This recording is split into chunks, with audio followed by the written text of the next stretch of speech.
작년 국내 화장품 시장 규모는 8조 2천억 원. 수출액까지 포함한 국내 총 생산액은 10조 원을 훌쩍 넘기며 이른바 황금알을 낳는 시장으로 꾸준히 떠오르고 있다. 식품의약품안전처에 따르면 우리나라 여성은 하루 평균 14개, 남성은 하루 9개의 화장품을 사용한다. 매일 수십 개씩 사용하는 화장품. 그 안전성은 어디까지 믿을 수 있을까?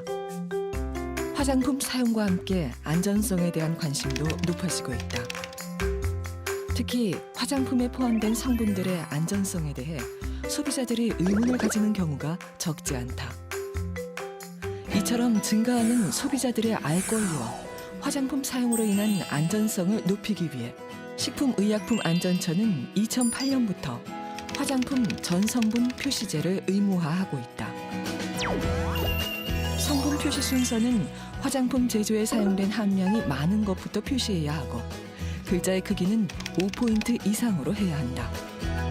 어디 뭐가 첨가됐는지 되게 작게 써져 있잖아요. 그래서 피부에 알레르기가 있는 사람들도 많을 텐데 그런 성분들 좀 자세하게 좀 더 크게 잘 나와 있었으면 좋겠습니다.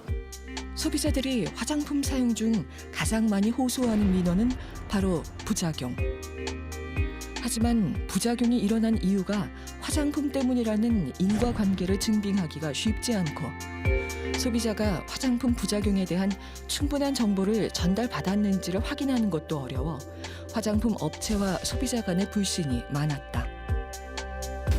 이처럼 화장품 안전성에 대해 소비자들은 물론 기업들도 명확한 기준이나 정보가 없어 많은 혼란을 야기했다. 피부가 조금은 민감하기 때문에 아무래도 자연 원료가 좀 뭐라고 해야 되지? 좀 깨끗함, 순수함 이런 거를 좀 강조하는 브랜드를 좀 보고 고르는 편이에요.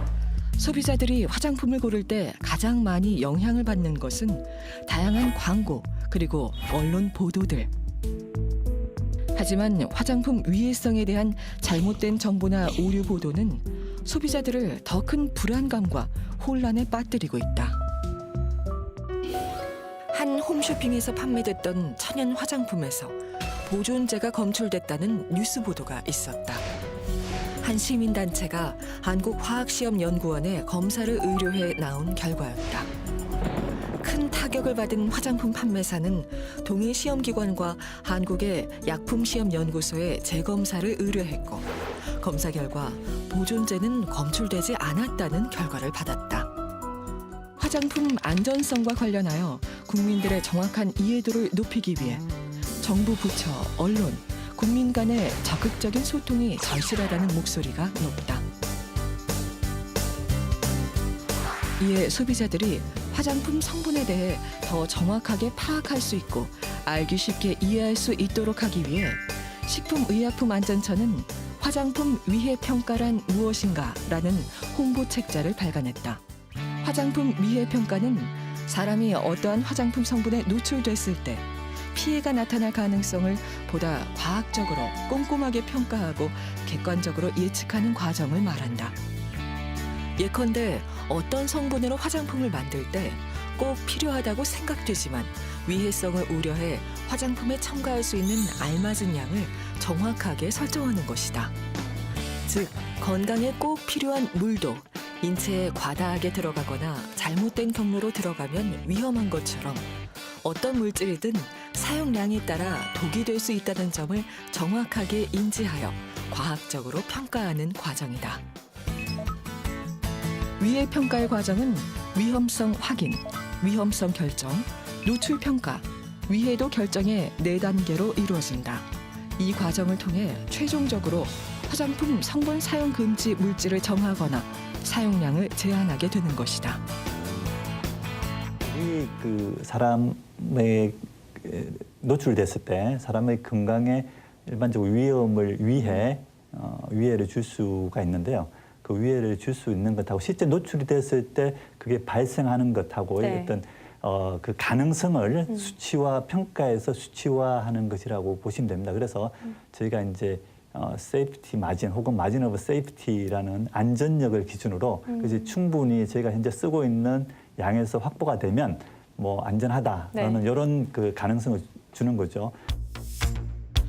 화장품은 식품과 같이 직접적으로 몸에 들어가서 흡수되는 것이 아니라 피부를 통해 흡수되므로 건강상의 심각한 위해를 일으키는 경우는 많지 않다.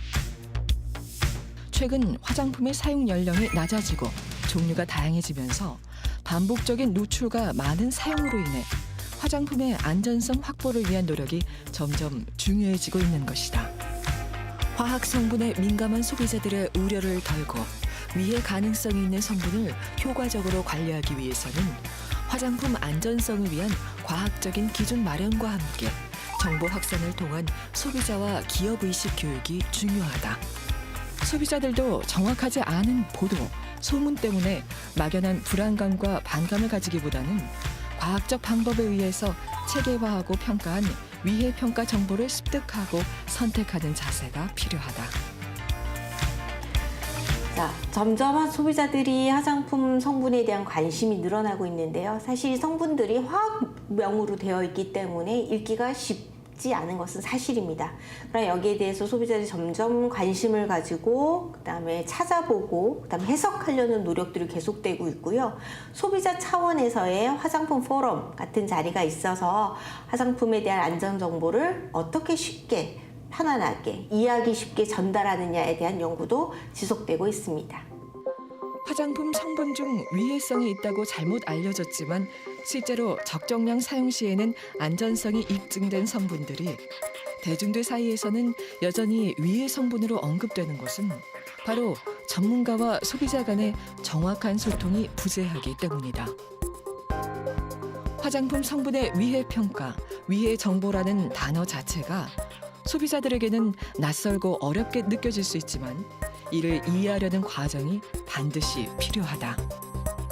이를 위해서는 가장 먼저 화장품 안전성에 대해 올바른 과학적 근거를 가지고 위해성 관리가 이루어져야 한다. 나아가 이러한 정보가 소비자들에게 잘 전달되고 있는지, 또 화장품을 사용한 소비자의 후기나 의견이 제대로 전달돼서 문제 발생 시 해결이 잘 되고 있는지 파악하는 노력들이 모두 소통의 과정인 것이다.